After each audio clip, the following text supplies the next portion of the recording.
Graças a Paz, irmãos. Muito bom estarmos aqui na nossa última noite, né? E tem sido maravilhoso esse acampamento. Para mim tem sido um refrigério. Tem sido tão bom conhecer novos irmãos, estar aqui com vocês, poder compartilhar da palavra, poder participar de momentos de louvor tão agradáveis. Acima de tudo, sabemos que agradáveis ao nosso Deus, canções tão maravilhosas, e podermos contemplar a graça de Deus sendo derramada sobre nós através de tudo que o Senhor tem feito neste lugar. Nós estamos muito felizes. No primeiro dia, nós falamos aqui sobre o impacto do Evangelho sobre a nossa vida. Ontem nós falamos sobre o impacto do Evangelho de Jesus Cristo sobre a nossa família. E hoje nós vamos encerrar falando sobre o impacto do Evangelho na igreja de Jesus Cristo. E eu entendo e eu tenho convicção plena de que o Senhor é aquele que realmente ama a sua igreja. E o Evangelho de Jesus Cristo é o Evangelho que vai impactar as nossas vidas, vai impactar e tem impactado as nossas famílias, e com certeza ele tem impactado a igreja de Jesus Cristo. E o texto que eu quero que nós leiamos aqui é o texto de Atos. Eu vou ler apenas um pequeno versículo aqui, e depois eu quero ler alguns outros textos como eu tenho feito, que é Atos 2, verso 42, que diz o seguinte: e perseveravam na doutrina dos apóstolos, e na comunhão, no partir do pão e nas orações. Vamos orar mais uma vez? Incline a sua cabeça, por favor. Senhor, nós te adoramos, nós te bendizemos, nós te agradecemos pelo privilégio de ter a tua palavra à nossa disposição. Nós sabemos, ó Deus, que a tua palavra é tudo de mais precioso que nós temos, e que nós aguardemos em nosso coração, e que nós coloquemos em prática tudo que o Senhor tem nos ensinado. E nós pedimos que nesse momento, Deus, o Senhor use a minha vida como um instrumento do Senhor. Que eu não diga nada, Senhor, de mim mesmo, mas que seja apenas aquilo que a tua palavra tem revelado a nós, para que nós sejamos edificados e sejamos tocados e transformados segundo a vontade do Senhor e moldados segundo o caráter de Cristo. Abençoe cada um dos nossos irmãos. Que o nosso coração e a nossa mente estejam completamente cativos ao Senhor. Não permita que nós fiquemos divagando, pensando em coisas distantes, mas que nós possamos estar focados naquilo para o qual nós nos reunimos aqui. Ouvir a palavra do Senhor e sermos edificados, exortados, abençoados, aprendermos mais do Senhor. É a oração que nós fazemos em nome de Jesus Cristo. Amém, Senhor. Amém. A Igreja de Cristo, ela não é uma organização meramente humana, mas ela é um organismo vivo. E ela não é apenas um prédio, nós sabemos disso. Mas a Igreja de Cristo é formada por pessoas, e por isso ela é um organismo vivo. Vocês são igreja quando vocês se reúnem no belo templo de vocês, que eu conheci ontem, lá em Piranhas. Um templo muito bom, confortável e algo maravilhoso. A graça de Deus sobre vocês, dando a vocês um lugar tão maravilhoso. Mas não é somente lá que vocês são igreja. Vocês são igreja aqui, reunidos aqui. Nós somos igreja e nós estamos reunidos debaixo de árvores hoje de manhã aqui, nos nossos compartilhamentos. E nós somos igreja. E a igreja de Jesus Cristo é um organismo vivo, que é sustentado pelo Espírito Santo de Deus. A igreja de Cristo é sustentada pelo Espírito de Deus, fundamentado na palavra de Deus. O Espírito Santo nos sustenta a partir do momento em que nós também estamos fundamentados, alicerçados sobre a palavra de Deus, a palavra de Jesus Cristo revelada a nós. Desde o início, nós vemos no livro de Atos como que os cristãos viviam uma fé verdadeiramente autêntica. E nós lemos aqui um versículo do texto de Atos. Isso demonstra para nós algumas evidências claras de que o Evangelho verdadeiramente havia impactado aquela igreja. A igreja de Atos foi profundamente impactada pelo Evangelho de Jesus Cristo, e nós vemos alguns sinais desse impacto do Evangelho de Jesus Cristo sobre aquela igreja.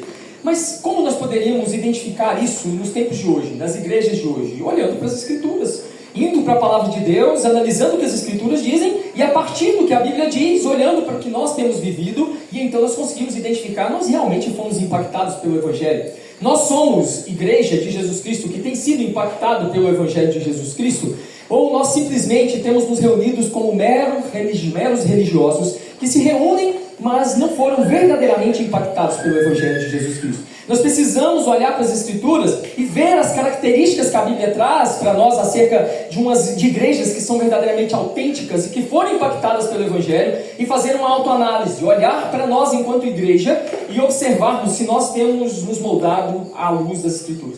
Eu acredito que o pastor teve intenção, eu até já falei sobre isso, e eu acredito que ele tenha tido essa intenção, e eu não sei se vocês perceberam, mas cada um desses temas que nós temos tratado, eles foram propostos e estão intimamente ligados um ao outro, e eu já falei isso ontem. A pessoa, a sua vida é impactada, obviamente você vai impactar a sua família, e obviamente essa família impactada pelo Evangelho vai impactar a igreja, pois a igreja é constituída por famílias. E as famílias são formadas por esses indivíduos, que eles recebem o impacto do Evangelho.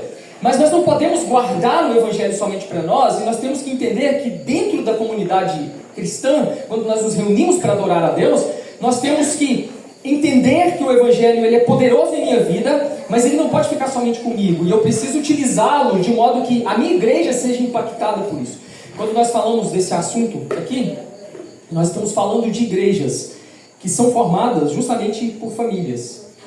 Famílias que não são perfeitas, como nós falamos ontem, mas famílias que foram impactadas pelo Evangelho, e pessoas que foram impactadas pelo Evangelho vão lutar dia após dia para que as suas igrejas sejam cada vez mais igrejas que vivam genuinamente o Evangelho. Nós entendemos o amor de Cristo, nós temos a nossa vida impactada, nós levamos isso para a nossa família, e a nossa família conduz a nossa igreja a viver um Evangelho genuíno. Porque se eu vivo o Evangelho genuíno na minha vida, na minha casa, vai ser natural que a minha igreja seja uma igreja que viva o impacto desse Evangelho de maneira natural, sem forçação. Não é mera religiosidade, mas é vida com Cristo verdadeiramente. E aí eu quero que nós, assim como eu fiz nas outras ministrações, que nós observemos algumas características das igrejas e do impacto do Evangelho sobre as nossas vidas. E uma igreja que é impactada pelo Evangelho de Jesus, ela persevera na doutrina dos apóstolos. E o que seria se perseverar na doutrina dos apóstolos? Primeiro, sem Cristo e sem a sua palavra, tudo desmorona. Uma igreja que não está alicerçada sobre a palavra de Deus, na pessoa de Cristo, essa igreja não é mais igreja, ela não é uma igreja de Jesus Cristo. Como ela pode ser uma igreja de Jesus Cristo, se Cristo não é o seu centro, e se ela não está fundamentada, alicerçada sobre a palavra de Jesus Cristo? Atos, capítulo 2, verso 42, começa dizendo: e perseveravam na doutrina dos apóstolos.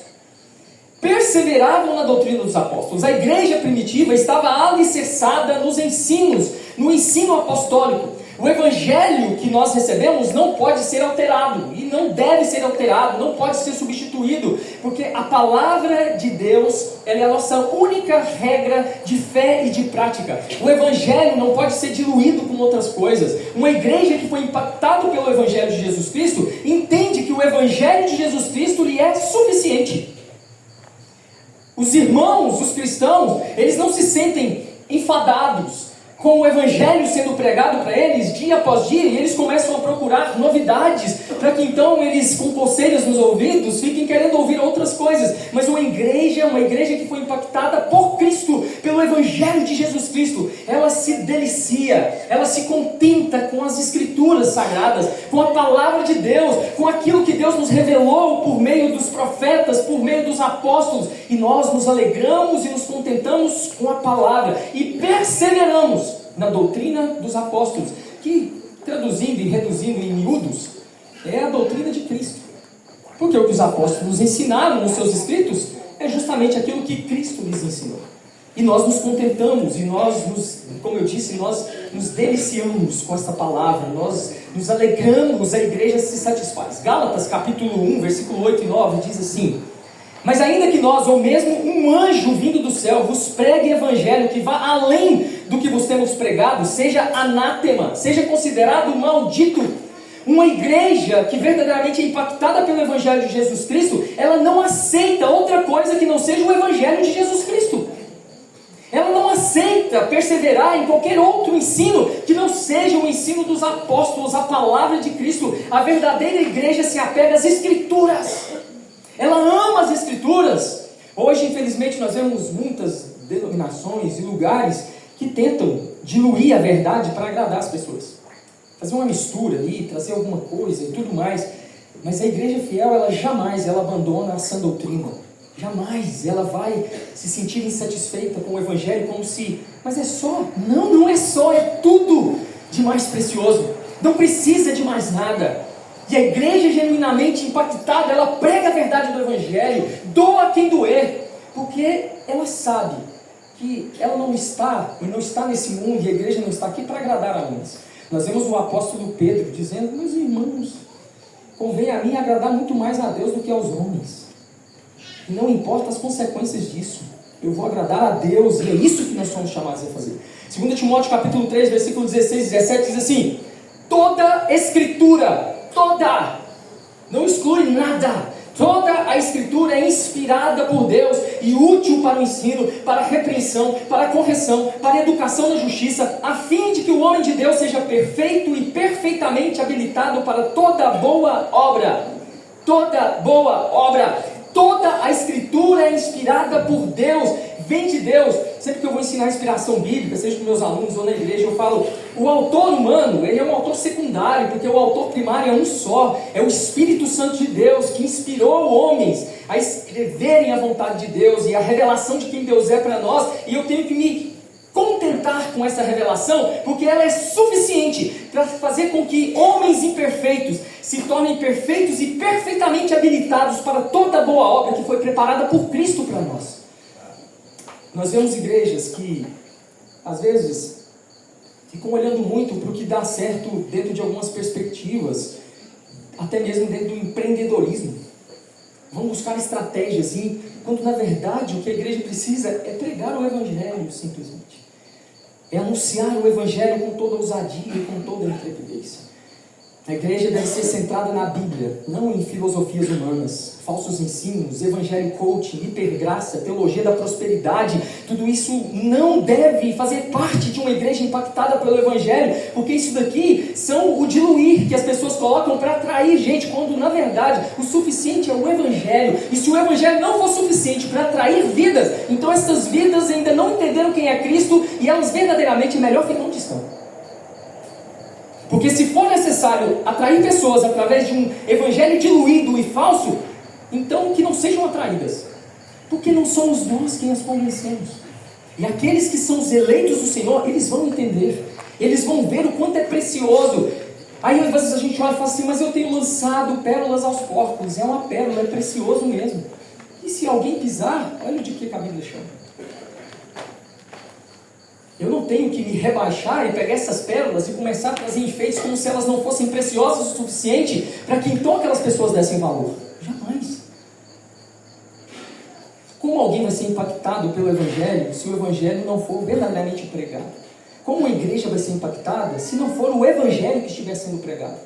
Uma igreja só é impactada pelo Evangelho se o Evangelho estiver sendo pregado genuinamente nessa igreja. O segundo ponto é que uma igreja impactada pelo Evangelho de Jesus vive em comunhão. É uma igreja que tem comunhão. Atos 2,42 fala: e perseveravam também no quê? Na comunhão. Estarem juntos. Atos 2, 44, 47 diz assim: todos os que criam estavam juntos e tinham tudo em comum.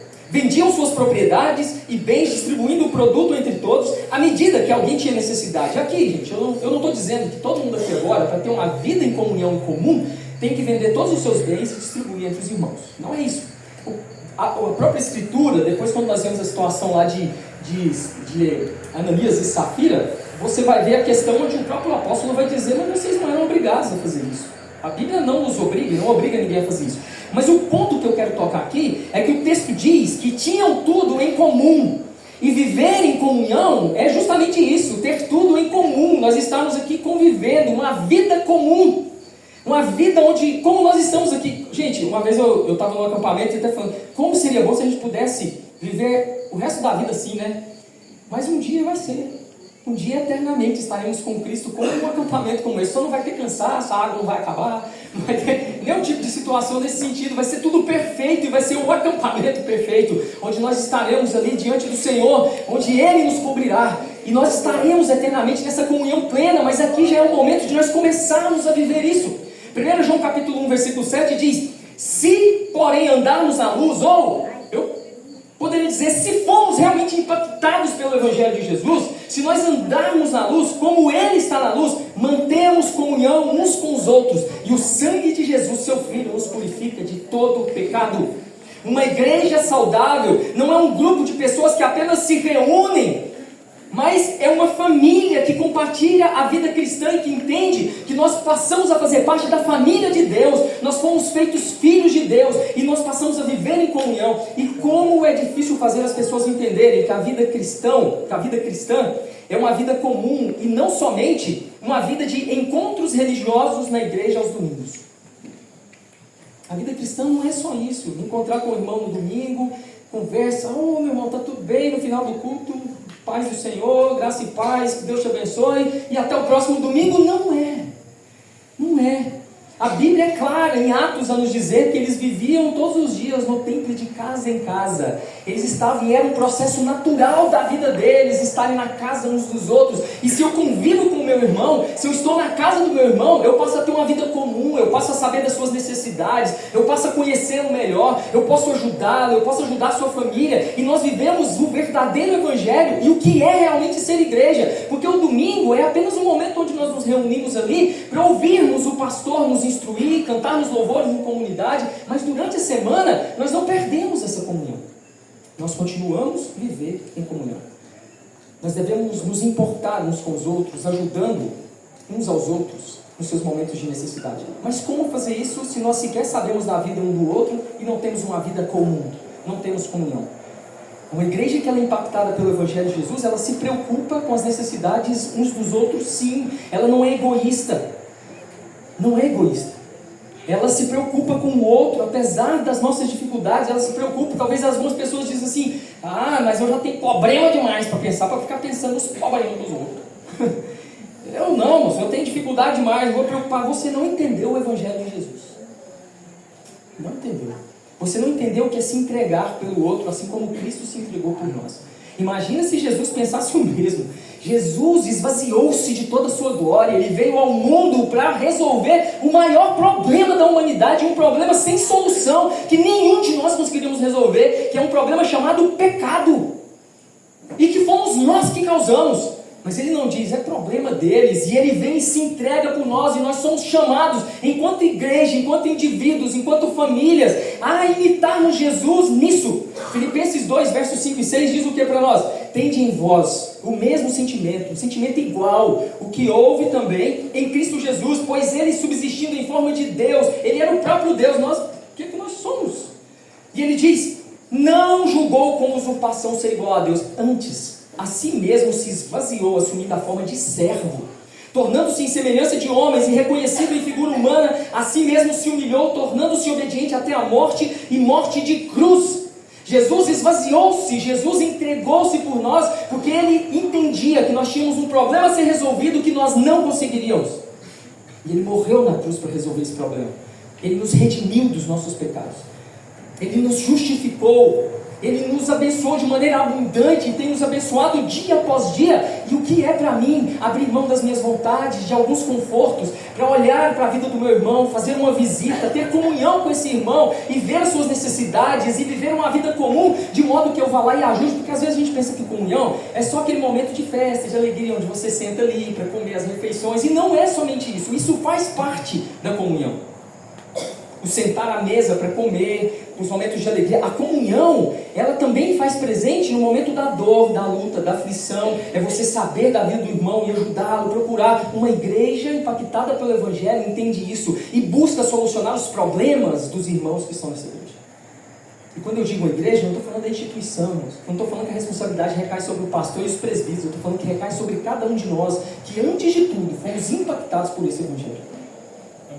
Terceira coisa, uma igreja impactada pelo Evangelho é uma igreja de oração, que ora, que ama orar. Atos também 2,42 vai falar isso para nós lá, que eles perseveravam na doutrina, na comunhão, no partir do pão e nas orações. Atos 12,5 diz assim, Pedro, pois, estava guardado no cárcere, mas havia oração incessante a Deus por parte da igreja a favor dele. Eles não foram protestar, levantar plaquinhas, liberta Pedro, solta Pedro. Não foram fazer acordos políticos, não foram fazer nada disso. A igreja entendia o poder da oração. Pedro foi preso e o que a igreja foi fazer? Orar por Pedro. E o que acontece? Pedro foi liberto sobrenaturalmente pelo próprio Deus. De maneira sobrenatural, Deus realiza um grande milagre, não porque a igreja usou da força do seu braço, mas porque ela se humilhou diante do Senhor, reconhecendo que Deus é todo-poderoso e não há impossíveis para Ele. E quando uma igreja entende que o Deus que nós servimos é o Deus do impossível, nós entendemos que nós devemos ser uma igreja que ora. Juntos nós nos reunimos para orar. Efésios 6,18 diz: com toda oração e súplica, orando em todo o tempo. Estou dando trabalho para o irmão, em todo o tempo, no Espírito, e para isso vigiando com toda perseverança e súplica por todos os santos. A igreja impactada pelo Evangelho ora. 1 Tessalonicenses 5, melhorou para mim, 16,18, diz assim: regozijai-vos sempre. Eu citei esse texto ontem, aplicando ele à nossa vida familiar. Orai sem cessar, porque aqui envolve a igreja também. Em tudo dá graças. Ele está escrevendo para uma igreja, a igreja de Tessalônica, porque esta é a vontade de Deus em Cristo Jesus. A igreja primitiva dependia da oração. Eles sabiam que eles não poderiam subsistir. Eles entendiam a importância da oração. Vocês acham que nós estaríamos aqui se aquela igreja não fosse uma igreja de oração? Vocês acham que o Evangelho teria sido expandido e o mundo teria sido impactado pelo Evangelho se aquela igreja não orasse? Será que nós olhamos para Atos, nós não vemos os apóstolos e a igreja de Atos se assentando e traçando estratégias de marketing? Olha, Jesus falou que nós temos que ir até os confins da terra. Nós temos que traçar uma estratégia de marketing. Nós temos que fazer isso, fazer aquilo. Gente, são ferramentas que nós usamos hoje. Hoje eu estava conversando com um irmão, não me lembro com quem, e falando, é uma ótima ferramenta. Você pode colocar a sua igreja lá no Instagram, impulsionar para que a cidade saiba os horários do culto e tudo mais, mas isso não vai dar resultado nenhum se nós não colocarmos o nosso joelho no chão e orar. É só dinheiro gasto, e ainda que atrai algumas pessoas, vão ficar ali por alguns instantes, mas quando nós entendemos que nós dependemos da oração, nós nos colocamos diante do Senhor e entendemos que não é pela força do nosso braço, mas quando nós oramos, Deus já prepara os corações que nós vamos alcançar na sua soberania. Vocês vão ter aqui um mês, né? Eu estou impressionado com essa programação de vocês, estou encantado, um mês. E aí falaram para mim que o pessoal saía tocando nas ruas da cidade, e durante um mês montava som, desmontava som, montava som, e eu já achei uma coisa assim cabulante. E aí o pastor fala: não, e tem janta todo dia. Eu vou: o quê? Tem janta para todo mundo todo dia? Tem todo dia, 31 dias. Gente, que coisa maravilhosa. E quando você ora, Deus já sabe quem serão as pessoas que estão lá dentro das suas casas, que talvez nem saia para ouvir, mas vai escutar o Evangelho sendo pregado, que vão ali visitar. E quando nós oramos, não é apenas uma estratégia, mas Deus já está preparando o terreno para que a palavra chegue, como Deus preparou os nossos corações quando os apóstolos ainda oravam lá. Quando eles estavam reunidos no cenáculo, se preparando para receber o Espírito Santo. Vocês acham que Deus, na sua soberania, já não havia preparado o meu e o seu coração para receber esse Evangelho? E é a oração, é nós entendermos isso. As reuniões de oração das igrejas são uma das reuniões que mais é negligenciada, né? Parece que as pessoas não entendem a importância da oração. Isso demonstra que as pessoas não entenderam o poder da oração. A igreja primitiva, a igreja de Atos, ela foi avivada enquanto oravam. Estavam em oração, clamando. Não há avivamento sem oração. Impossível. Pode traçar as estratégias que você quiser. Você pode até encher a igreja com estratégias humanas, mas nunca será um avivamento. Será fogo estranho. E lembre-se, quando Nadab e Abiú levam fogo estranho diante de Deus, o resultado é morte. Fulminados. Não adianta tentar criar fogo estranho. Não tem outra receita. É orar. É orar, é buscar. A igreja que não ora se torna uma igreja cheia de crentes apenas nominais, frios, sem ousadia, sem intrepidez para viver na prática o Evangelho, pregar a palavra, medrosos, crentes que têm medo. Hoje nós nem sofremos ameaça de morrer. Tem gente que tem medo de falar para o patrão do Evangelho, porque ele pode me ver de outra forma e não aceitar o Evangelho. Peraí, cadê a ousadia da igreja? Cadê a intrepidez? A igreja entra para o cenáculo e ora 40 dias, até que o Espírito Santo de Deus os enche. E homens, que eram homens praticamente iletrados, falam de maneira ousada e intrépida, despreocupados quanto às suas vidas, ao ponto das autoridades da época olharem para eles e ficarem assustadas, admiradas, como aqueles homens falam daquele modo, como eles foram capacitados. Eles não tiveram uma educação formal, como meros homens que trabalhavam como pescadores podem falar desse modo. E hoje nós somos tímidos, nós não podemos, nós precisamos orar para que o Espírito de Deus nos dê ousadia e intrepidez. A oração tem que ser prioridade na igreja. Ela tem que ser sim, tem que se tornar algo que é prioridade. E nós devemos orar individualmente, como eu falei, entrando para o nosso quarto. Devemos orar nas nossas casas com a nossa família e devemos nos reunir enquanto povo de Deus para orar e clamar pelo Senhor e buscar a presença do Senhor. A oração. Outro ponto que nós temos aqui é que uma igreja impactada pelo Evangelho de Jesus celebra a ceia do Senhor com reverência e discernimento. Esse texto de Atos fala sobre a ceia, porque ele vai dizer que perseveravam na doutrina dos apóstolos, na comunhão, no partir do pão e nas orações. 1 Coríntios 11, 26, 30 diz assim: porque todas as vezes que comerdes este pão e beberdes este cálice, anunciais a morte do Senhor até que ele venha. Portanto, qualquer que comer este pão ou beber o cálice do Senhor indignamente será culpado do corpo e do sangue do Senhor. Examine-se, pois, o homem a si mesmo, e assim coma desse pão e beba deste cálice. Porque o que come e bebe indignamente, come e bebe para a sua própria condenação, não discernindo o corpo do Senhor. Por causa disso, há entre vós muitos fracos e doentes, e muitos que dormem. A ceia não é apenas um ritual frio, mecânico, e que você cumpre na igreja, de maneira rotineira, de vez em quando, no primeiro domingo, ou sei lá qual dia que você cumpre. Não é. A ceia é um momento de comunhão e reflexão sobre o sacrifício de Jesus.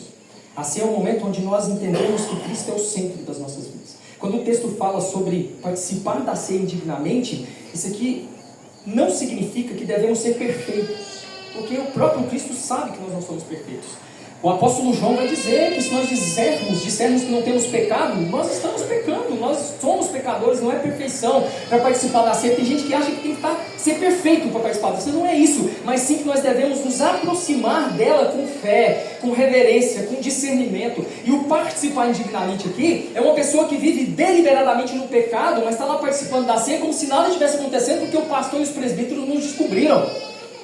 Mas uma igreja que foi impactada pelo Evangelho é uma igreja que vive em temor, reconhecendo a significação, o que significa aquele momento, sabendo que não é apenas um ritual frio e um mero ritual, mas é um momento onde nós temos a oportunidade de refletir sobre o que Cristo fez por nós na cruz. Participar indignamente aqui pode ser também ter um espírito divisivo, um espírito egoísta, como os irmãos de Corinto tinham, que foram exortados pelo apóstolo Paulo, cada um comia, outros ficavam sem participar da ceia, uma confusão. Ou também não reconhecer o significado desse sacramento que é a ceia do Senhor. Não entender que isso daqui não é uma refeição comum, não tratar de qualquer modo, mas compreender que aquilo ali, nós não acreditamos que haja a transubstanciação. Nós acreditamos na presença de Cristo nas nossas vidas, no culto, mas nós entendemos que há um significado importantíssimo sobre isso. E uma igreja que verdadeiramente reconhece Cristo e foi impactada pelo Evangelho, entende a significação, entende a importância disso tudo. Não discernir o corpo, dentro da teologia reformada, nós temos dois entendimentos. Um deles é que não discernir o corpo significa você não discernir o sentido espiritual daquele momento, que seria o corpo de Cristo. Nós não cremos que o pão se torna, mas você não tem o discernimento daquilo, e você tratar aquilo ali como se fosse algo que você não trata com fé e com reverência. O outro ponto é não discernir o corpo, a igreja. E aí o não discernir o corpo é você estar ali participando da ceia de uma maneira religiosa e está pouco se importando com o corpo de Cristo, que talvez esteja sofrendo, e você está pouco se importando com seus irmãos, você está brigado com os irmãos, você tem raiva dos irmãos, você não tem uma vida de comunhão com os irmãos, você não discerne que o corpo de Cristo realmente não é simplesmente aquele pão, não é aquele pão que é só um símbolo, mas o corpo de Cristo aqui na terra somos nós que somos a igreja. E você discernir e você compreender: eu faço parte da igreja de Jesus Cristo e eu participo dessa ceia, e eu estou aqui porque eu sei que Ele morreu por nós.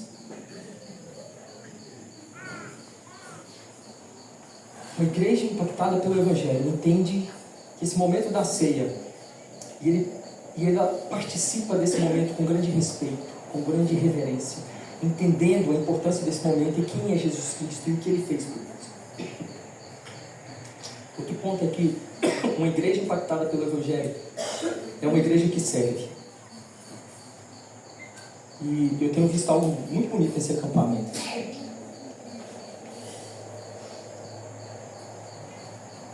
Tenho visto irmãos que servem com um sorriso no rosto. Isso é tão bonito. Jesus disse que Ele não veio para ser servido, mas para servir. Se Ele veio para servir, quem dirá nós? Queremos arrogar para nós algum direito de sermos servidos? Se em algum momento alguém nos servir, glória a Deus por isso, mas na primeira oportunidade eu estarei servindo. E uma igreja que é impactada pelo Evangelho entende a importância do serviço, de servir um ao outro. Uma igreja impactada pelo Evangelho é uma igreja missional e missionária. Por quê? Marcos 16,15 diz: ide por todo mundo e pregai o Evangelho a toda criatura. 2 Timóteo 4,2. Deixa eu dar um tempo ali, senão. Ide por todo mundo. 2 Timóteo 4,2 diz assim: prega a palavra, insta, quer seja oportuno, quer não, corrige, repreende, exorta com toda longanimidade e doutrina. Fale o tempo todo. Aqui nós temos dois textos que mostram para nós uma igreja missionária, ide por todo mundo e pregar o Evangelho, e um outro texto que mostra uma igreja missional, e uma vida que tem que ser missional. Porque aqui, no primeiro, Jesus está dando uma ordem para irmos aos confins da terra, ir por todo mundo e pregar o Evangelho. Isso é fazer missões. Mas no outro texto, Paulo está dizendo para Timóteo: prega a palavra, insta, quer seja oportuno, quer não seja, corrige, repreende, exorta com toda longanimidade, com toda doutrina, ou seja, em todo tempo, onde você estiver, quer você acha que tem oportunidade, não teve oportunidade, cria a oportunidade, mas prega o Evangelho. A igreja existe para glorificar e honrar o nome de Deus e proclamar Cristo às pessoas, o Evangelho de Jesus Cristo. Uma igreja que não evangeliza está desobedecendo uma ordem expressa de Jesus, não é um pedido. E se eu fui impactado pelo Evangelho, seria muito egoísmo da minha parte saber o poder que o Evangelho tem e guardá-lo somente para mim. Como ser egoísta? Cada membro da igreja, entenda uma coisa, meu irmão, cada um de vocês, cada membro da igreja é um missionário. Nós devemos falar de Cristo com ousadia, com amor, com intrepidez. O tempo todo. Uma igreja impactada pelo Evangelho, ela investe em missões. Através da oração, através do envio, através da contribuição, mas ela é também uma igreja missional. O que é uma igreja missionária? A igreja missionária, o termo missionário está ligado à questão de a ação de enviar pessoas, de investir em pessoas, de orar por pessoas, investir dinheiro nessas pessoas que vão às nações, que vão para outros lugares, cidades, países, outras culturas. Nós temos um missionário aqui, que é a dona Olga, que já rodou esse Brasil inteiro pregando o Evangelho, falando do amor de Cristo, missionária, mas também que tem uma vida, e eu conversando com ela, fica nítido que ela não é apenas uma missionária, mas ela tem uma vida missional. E a vida, o termo missional refere-se a uma igreja que entende que toda a sua vida, toda a sua existência está voltada para a missão, não somente enviando pessoas às nações e investindo nessas pessoas, mas fazendo e pregando o Evangelho diariamente nas suas vidas, em qualquer lugar em que está e em todo o contexto em que você está. E aí, então você é missionário, uma igreja missionária que envia, que investe, que ora, que abençoa missionários em outras nações, cidades, lugares, culturas, mas você, no lugar onde você está inserido, você se vê como missionário e vive uma vida missional, onde tudo que você faz de forma intencional, buscando mostrar Cristo. Quando você é o melhor funcionário da sua empresa, não é só para ganhar uma promoção, mas é para que você também honre o nome de Jesus e você tenha a oportunidade de falar de Jesus. Quando você é o melhor aluno da sua escola, não é só para poder ter as melhores notas, mas é para glorificar o nome de Cristo através daquilo e para que as pessoas deem a você a oportunidade de falar de Jesus, para quando você receber um elogio, você dizer: glória a Deus, é porque eu sirvo a Cristo e eu entendo que a palavra de Deus me diz, e você vive uma vida onde cada dia, cada instante, cada lugar que você está, você vê como uma oportunidade de pregar o Evangelho de Jesus Cristo. Uma igreja impactada pelo Evangelho de Jesus denuncia os falsos mestres. Uma igreja que entende a preciosidade desta palavra, ela não aceita as pessoas usarem ela de qualquer maneira. Ela denuncia e nós temos que denunciar.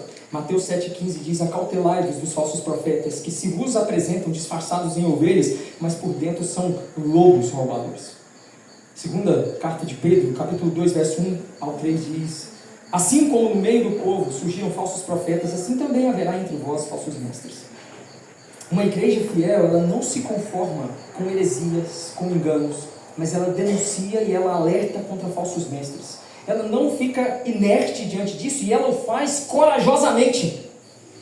Aí tem as pessoas: não toqueis no ungido do Senhor. Que não toqueis no ungido do Senhor o quê? É você que é um falso mestre muitas vezes, e que nós conhecemos e sabemos que o cara é um falso mestre, é que não toqueis nos ungidos do Senhor, que são as ovelhas por quem Cristo morreu. Se nós somos a igreja de Jesus Cristo, nós não podemos nos acovardar. Jesus não se acovardou, os apóstolos não se acovardaram. Os reformadores não se acovardaram, os puritanos não se acovardaram, homens morreram para que esse evangelho permanecesse puro, para que ele não fosse, as pessoas não fossem enganadas. E uma igreja genuinamente impactada pelo evangelho não aceita que falsos mestres enganem as ovelhas que não são de pastores, mas que são do supremo pastor, que é Cristo. E anuncia o verdadeiro evangelho. Nós devemos conhecer, e aí por isso a importância de nós conhecermos bem a Bíblia, para não sermos enganados, para nos tornarmos bons apologetas, para sabermos defender a nossa fé, para sermos bons polemistas, sabemos defender a nossa fé dentro da igreja e fora da igreja, anunciando o evangelho e também denunciando falsos profetas. Eu me lembro que um dia um cara postou um negócio lá, uma heresia, e eu não aguentei, eu fui lá e comentei o negócio, aí a pessoa... Eu vim, mostrei o texto bíblico e citei o negócio, a pessoa veio assim, sei o quê. Não seria melhor o senhor estar pregando o evangelho, ao invés de estar criticando ele? Eu falei, eu estou pregando o evangelho. Porque quando eu denuncio um falso evangelho que está sendo pregado, eu estou anunciando o verdadeiro evangelho, e denunciar o falso evangelho e os falsos mestres é também a pregação do verdadeiro evangelho. E nós precisamos entender isso. Uma igreja impactada pelo evangelho é uma igreja que vive na expectativa do retorno de Jesus. Se nós formos impactados pelo evangelho, nós temos que viver nessa expectativa. Uma igreja verdadeiramente transformada pelo evangelho de Jesus Cristo não vive apenas para esse presente, mas aguarda com esperança, com vigilância a volta de Jesus Cristo. A Bíblia é muito clara e ela nos ensina que nós somos a noiva de Cristo.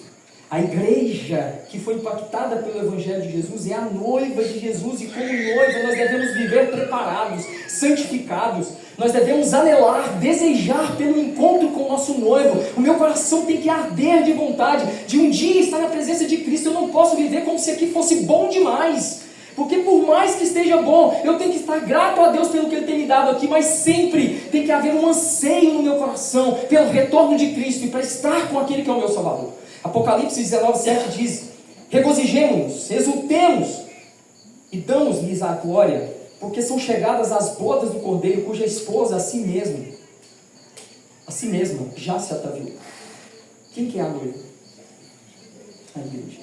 A verdadeira igreja se prepara continuamente para o retorno de Cristo, purificando-se, mantendo-se fiel ao Evangelho, aguardando e desejando o retorno de Cristo. Tito capítulo 2, verso 11, a partir do verso 11 diz: porquanto a graça de Deus se manifestou salvadora a todos os homens, educando-os para que, renegadas a impiedade e as paixões mundanas, vivamos no presente século sensata, justa e piedosamente, aguardando a bendita esperança. Essa é a nossa maior esperança. A nossa esperança não está em políticos, a nossa esperança não está num presidente ou em quem quer que seja que vá ocupar uma posição, a nossa esperança não está na ONU, não sei lá no que. A nossa esperança, a bendita esperança e a manifestação da glória do nosso grande Deus e Salvador Jesus Cristo, essa é a maior esperança da igreja. A igreja impactada pelo Evangelho não se conforma com este mundo, mas vive com seus olhos fitos na eternidade, olhando para Cristo, aguardando o retorno de Cristo, com seus corações ansiosos e desejosos por aquele maravilhoso e glorioso dia, onde nós veremos a face do nosso Salvador. Aleluia. 1 João 3, 2, 3 diz: amados, agora somos filhos de Deus, e ainda não se manifestou o que havemos de ser. Sabemos que quando Ele se manifestar, seremos semelhantes a Ele, porque havemos de ver como Ele é. E assim mesmo se purifica todo o que nele tem esta esperança, assim como Ele é puro. Aguardar o retorno de Cristo nos motiva a viver em santidade, porque quando eu sei quem é o meu Salvador, e eu anseio, eu anelo estar na presença de Cristo, e o retorno de Cristo, e eu vivo, e eu aguardo o retorno de Cristo, eu me santifico, porque Ele diz: e assim mesmo se purifica todo aquele que tem esta esperança, assim como Ele é puro. Se a minha esperança está em Cristo, uma igreja impactada pelo Evangelho vive em santidade, porque aguarda o retorno de Cristo. Mateus 24, 42 diz: portanto vigiai, porque não sabeis em que dia vem o vosso Senhor. É engraçado que a Bíblia fala para nós e traz duas comparações de Cristo. Fala que Cristo virá como um noivo e fala que Cristo virá como um ladrão. Só que é interessante, Jesus vai vir como um ladrão para aqueles que não são parte, não fazem parte da sua igreja, porque o ladrão vem inesperadamente, mas Jesus não vai vir como um ladrão para nós. Para nós Ele vem como noivo, Porque nós estaremos esperando. Você já viu um noivo chegar de surpresa e a noiva está lá, os enfeites, e ela está lá esperando? Não, ela está esperando o noivo. Para nós ele não vem como um ladrão, para nós ele vem como um noivo. E por isso a igreja que foi impactada pelo Evangelho vive como a noiva de Cristo, e ela não vai ser pega de surpresa, porque ela está aguardando o retorno de Cristo, como a noiva ataviada, preparada, lá aguardando a entrada do seu noivo. Amém. E é isso que nós devemos ser. Timóteo 4, 7, 8 diz: combati o bom combate, completei a carreira, guardei a fé. Já agora a coroa da justiça me está guardada, a qual o Senhor, justo juiz, me dará naquele dia. E não somente a mim, mas também a todos quantos amam a sua vida. O apóstolo Paulo está falando de você. Está falando de mim. Está falando de nós. Não é somente a ele, mas a todos quantos amam a sua vida. A igreja precisa amar, nós precisamos desejar a vinda do Senhor Jesus. Uma igreja transformada pelo Evangelho não vive apenas para o aqui, para o agora, mas aguarda com grande expectativa o retorno glorioso de Cristo. Ela vive em santidade, fidelidade, vigilância todos os dias, porque sabe que o noivo virá, e virá a qualquer momento. E como eu disse, se nós aguardamos todos os dias, se nós esperamos e vivemos ansiosos todos os dias naquele desejo do retorno de Cristo, nós não seremos pegos de surpresa, porque todos os dias estaremos prontos para o retorno de Cristo. Apocalipse 22:10 diz: aquele que dá testemunho dessas coisas diz: certamente venho sem demora. Com toda a convicção, não tenha dúvida, eu venho. Amém, vem Senhor Jesus. O texto conclui com a igreja dizendo: amém, vem Senhor Jesus. Uma igreja que ama a Cristo diz: amém, vem Senhor Jesus. Talvez tenha um casal aí que está querendo casar, está noivo. Não, espera mais um pouquinho. Não, meu irmão, você acha que os benefícios de um casamento são melhores do que estar com Cristo? Ah, mas eu estou quase comprando a minha casa. Você acha que comprar uma casa tem nada nesse mundo pode se comparar à grandiosidade de um dia estarmos na presença de Cristo?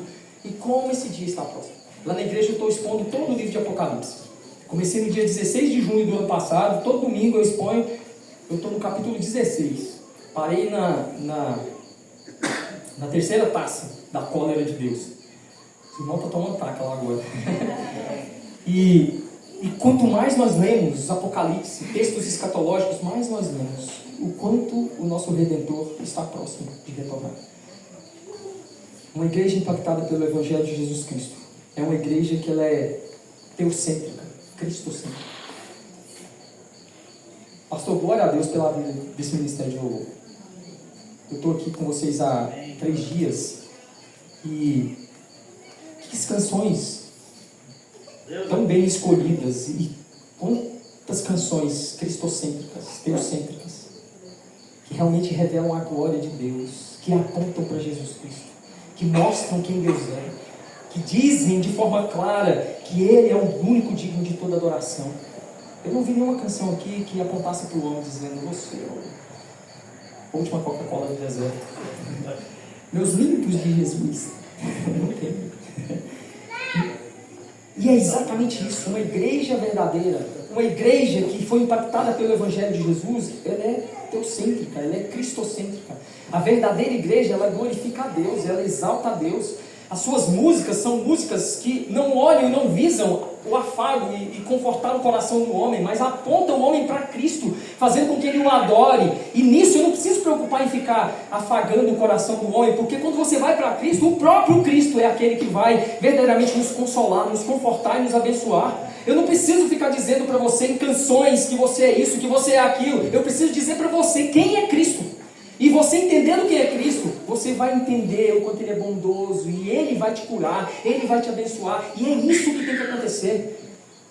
É isso que nós precisamos ver, igrejas que sejam teocêntricas, centradas em Deus, centradas na pessoa de Jesus Cristo. A verdadeira igreja, ela reconhece que Deus é o centro de todas as coisas. O culto não existe para agradar a homens, mas para adorar a Deus com reverência, com temor. O culto é uma homenagem. E essa homenagem é para ser prestada para Deus. O culto é um serviço. E esse serviço é para ser serviço a ser prestado a Deus e não ao homem. E uma igreja impactada pelo Evangelho entende isso. Porque Romanos 11:36 diz: porque dele, por meio dele, para ele são todas as coisas. A ele pois a glória eternamente. E amém. É Ele, é Ele, é Ele. Não é para mim, não é por eu, não é por ninguém, não é por você, não é por você. É por Ele. É para Ele todas as coisas, a Ele a glória, eternamente, amém.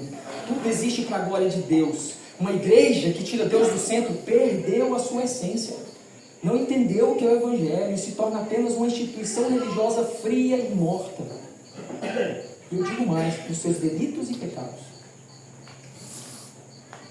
O culto não pode ser baseado em emoções vazias, manipulações, de modo algum, mas em um coração sincero, voltado para Cristo, onde a palavra, onde o louvor, onde tudo que acontece é feito para adoração a Deus. A adoração verdadeira, ela dá a Deus o que Ele merece, ela dá honra, ela dá glórias, ela demonstra reverência. O culto cristão, ele não deve ser apenas um espetáculo, onde as pessoas chegam e saem de lá felizes e são agradáveis, mas um ato de submissão e exaltação a Deus. Surgiu essa semana um vídeo que viralizou, alguns dos irmãos devem ter visto, de um casal que é muito rico aí, chegando numa igreja pelo fundo e mostrando o espaço VIP dessa igreja. Quem viu esse vídeo aí? E mostrando que lá tem um espaço VIP e tudo mais. E é tão interessante o linguajar da pessoa que está narrando ali. Ela chega na igreja, diz-se convertida, e ela pega e começa a dizer: olha o palco, como que está o palco, olha as nossas luzes, olha não sei o quê. E ali, a linguagem que ela já trata toda aquela situação já é uma linguagem que demonstra para nós que deixou de ser igreja há muito tempo. Não tem como, apesar de estar lotada. 30 mil pessoas estavam presentes ali, mas esqueceu de ver o que Tiago diz lá na sua carta. Quando o Tiago fala, quando entrar nas suas sinagogas, ali, nas igrejas, ele usa sinagoga, mas na igreja, e entrar uma pessoa bem vestida, você diz, então sente-se aqui, um lugar de honra. Mas aí entra alguém andrajoso, uma pessoa mais simples, sente-se aqui ao estrado dos meus pés. Gente, exatamente o que está em Tiago acontecendo naquele lugar. As pessoas chegam atrasadas, já tem um lugarzinho reservado. Depois o pastor que está pregando dá um fora lá, chama os irmãos que estavam em pé para frente, senta todo mundo ao estrado dos pés deles, enquanto os ricaços estão lá sentados confortavelmente.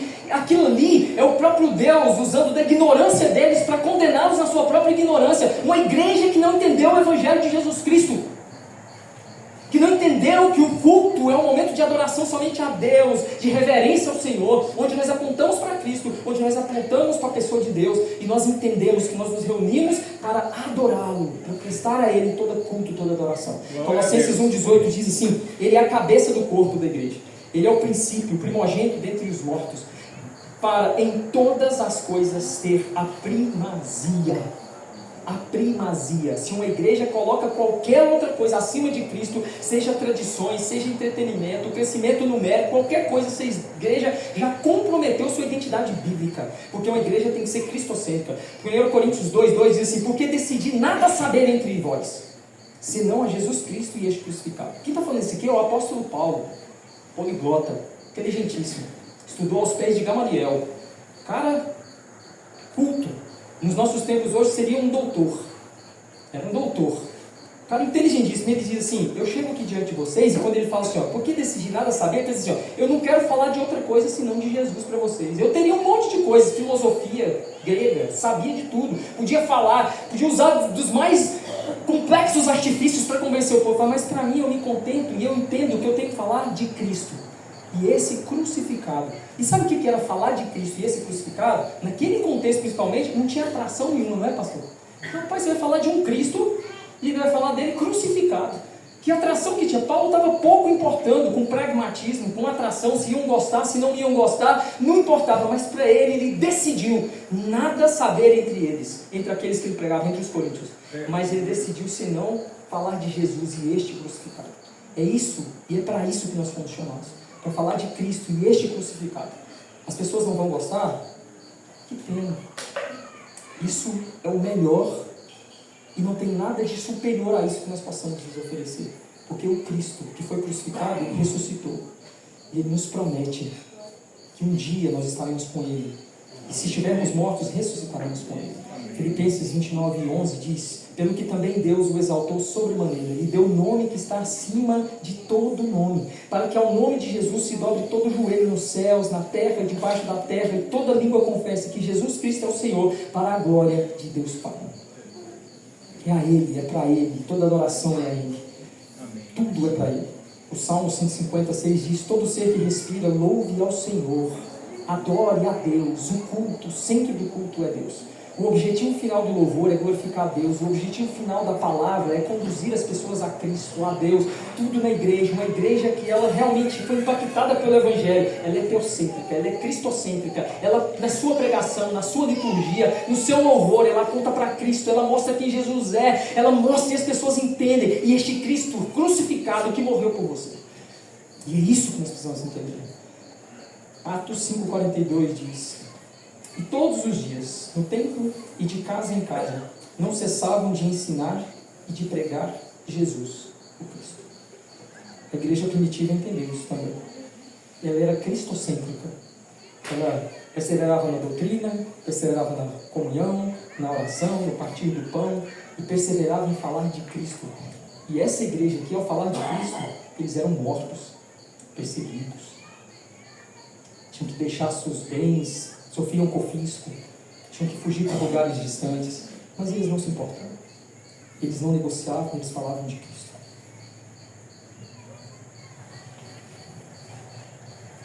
Apocalipse 5,12 diz assim: digno é o Cordeiro. O pessoal, vocês tocam essa música? Canta? Canção do Apocalipse? Cantam? Vocês poderiam ouvir aqui? Para a gente cantar essa canção? Daria, se não for complicado demais? Cantar essa canção? Se for possível? Pode? Apocalipse 5,12 diz assim: digno é o Cordeiro, que foi morto, de receber o poder, a riqueza, e sabedoria, e força, e honra, e glória, e louvor. A igreja impactada pelo Evangelho tem um único foco: exaltar o Cordeiro de Deus. Essa igreja aqui, nós temos, na teologia nós sabemos, nós conhecemos, tem 3 tipos de igreja. Nós temos a igreja que é a igreja visível, a igreja militante, que está aí espalhada: a igreja presbiteriana, a igreja batista, a igreja Assembleia de Deus, a igreja visível. Mas nós temos a igreja invisível, a igreja universal, que é a igreja de Cristo espalhada por toda a terra. E nós temos a igreja triunfante, que é a igreja que um dia estará com Cristo reunido. Nós temos que aprender com a igreja triunfante. Apocalipse nos revela muito sobre como a igreja triunfante se apresenta diante de Deus. Essa aqui é a igreja triunfante. O apóstolo João está vendo aqui os santos que foram salvos e estão na presença de Deus o adorando. Imagina você nas visões de João, ele diz: depois da consumação de todas as coisas, Jesus voltou, tudo aconteceu, o anticristo, todas as coisas já aconteceram, e todos os salvos, desde Adão até o último Enzo que nascer, até a última pessoa que for salva, todos os salvos, absolutamente, vão estar lá na presença de Cristo. E o apóstolo João diz que vê essa multidão adorando, com palmas nas mãos, glorificando o nome de Deus, ninguém se exaltando, ninguém falando sobre o homem, todos focados em Cristo, na sua pessoa, adorando a Cristo. Isso é a igreja triunfante, é a igreja que está lá com Cristo. Agora imagina você que nós todos que estamos aqui nesse acampamento, e ele diz que viu uma multidão incontável. Imagine que Deus nos deu o privilégio de nós sermos esse grupo aqui, o primeiro grupo da fila, que está ali na frente. O apóstolo João olhou dentro dos seus olhos, naquela visão. Ele te viu, ele me viu. O apóstolo João, imagino ele ali como um general, um comandante como do exército, ele fazendo a revista da tropa, como se ele estivesse passando ali, e ele vendo aquela multidão incontável. Ele nos viu enquanto igreja, diante do trono de Deus. E a igreja precisa olhar para o Apocalipse e ver a igreja triunfante e aprender como que a igreja triunfante adorava, como que a igreja triunfante se apresenta diante de Deus, se prostrava com palmas, com folhas nas mãos ali folhas de palmeiras na mão. É porque eu não gosto de palmeiras, que não tem mundial, mas com folhas de palmeiras nas mãos. Tem palmeiras. E ele apresenta-se diante ali a igreja se apresentando. Gente, como nós aprendemos? Deixa eu dizer um negócio para vocês aqui. Nós temos 2 igrejas que aprendemos muito com elas, como sermos igreja impactada pelo Evangelho: a igreja de Atos e a igreja triunfante, que estará com Cristo na eternidade. Você vai para Atos e você aprende muito. E você vai para Apocalipse e você vê a igreja triunfante, você aprende muito com essa igreja. A igreja de Atos, nós aprendemos muito sobre comunhão, palavra sendo pregada, ousadia e intrepidez. Na igreja triunfante, nós aprendemos muito sobre adoração, reverência, reconhecimento de quem Deus é. Uma igreja impactada pelo Evangelho de Jesus, ela consegue conciliar isso. E ela não precisa esperar chegar na eternidade para começar a viver essa vida como uma igreja triunfante. Mas já deve ser o nosso alvo agora, buscando viver isso. Vamos cantar essa canção?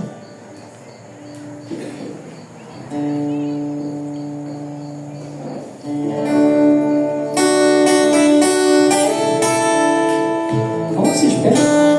Vamos adorar o Senhor.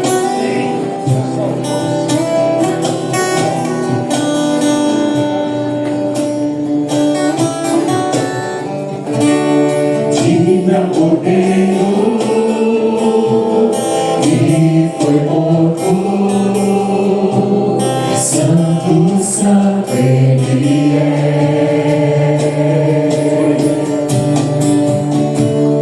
Um novo cântico ao que se assenta sobre o trono dos céus.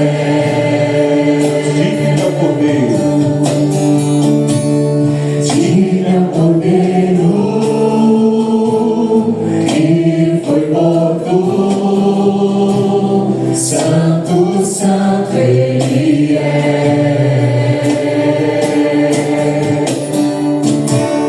Um novo cântico ao que se assenta sobre o trono do céu.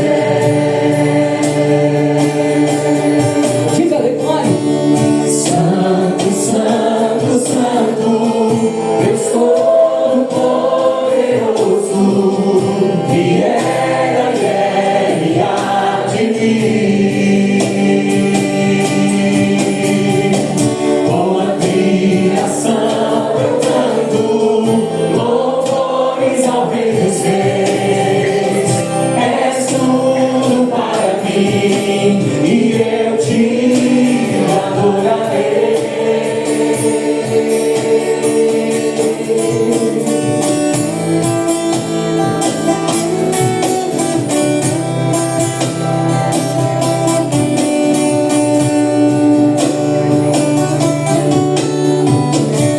Estás vestido no arco-íris, só de trovão os reis cantam. Louvores, honra e glória, força e poder pra sempre, ao único Rei eternamente.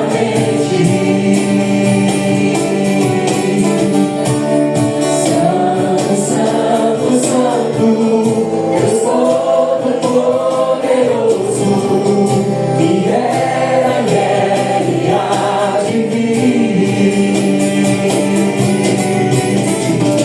Com a criação eu canto louvores ao Rei dos Reis. És tudo para mim e eu te adorarei.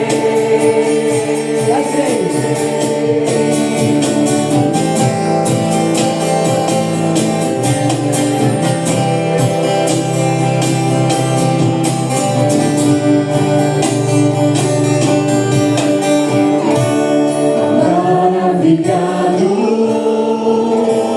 extasiado, eu fico ao ouvir teu nome. Você fica maravilhado? Você Maravilhado,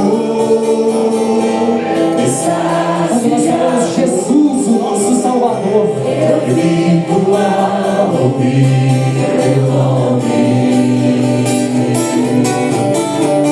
Jesus, teu nome é força, é plenitude divina, misteriosa, água viva.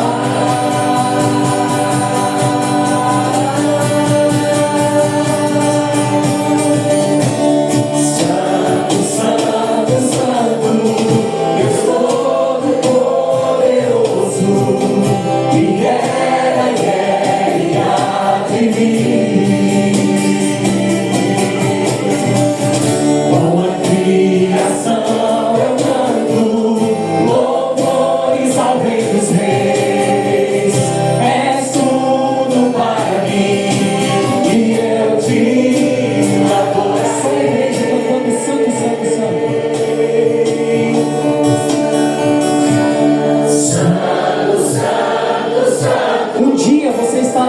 diante dele, cantando essa mesma canção.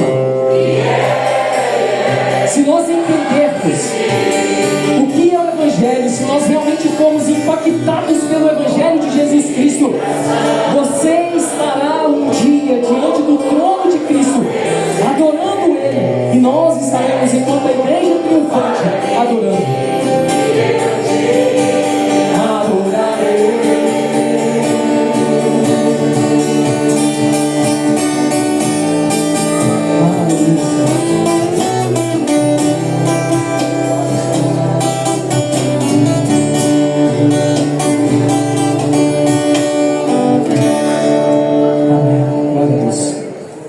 Permaneça de pé, pastor, você pode orar? Santo Deus,